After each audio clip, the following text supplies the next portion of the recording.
Hint for you guys to set the mesh on the Kyosho USA 1.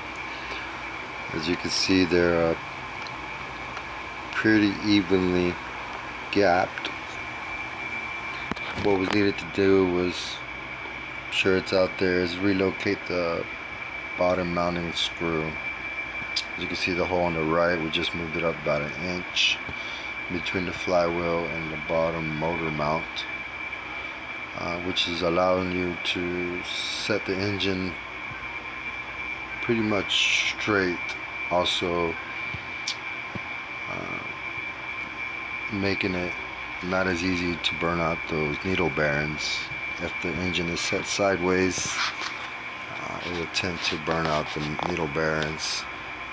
If the engine is set pretty straight with the gears, it will run a lot smoother. As you can see,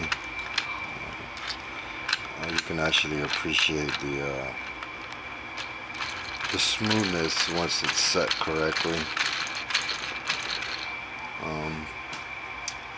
Also, when I did buy a second set of gears, one of the bushings that came in the gear, I just put it right here to allow this chain to be perfectly straight, because the smaller bushing was making the chain go off, not much, but 4 or 5 millimeters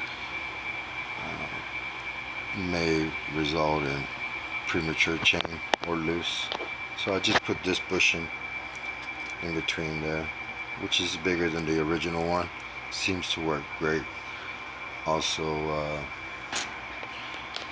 once you do set the mesh, it's not necessary to take the whole transmission apart to adjust. If you want to do the first gear, you would just move this pin right here forward and slide it apart and adjust. If you want to do the second, third, you move this pin off and slide it forward, and then you can have access to this side. Just wanted to give you guys a little update on this, because I did have a problem when I first got it. First thing was the servo went out, the throttle. I changed the servo from the steering to the throttle, and I just replaced it with one of my old low-C LMT servos that was busted, but had a bad gear. Just replaced the gear. Works perfect. We are going to replace this servo eventually, but until then, happy nitro burning.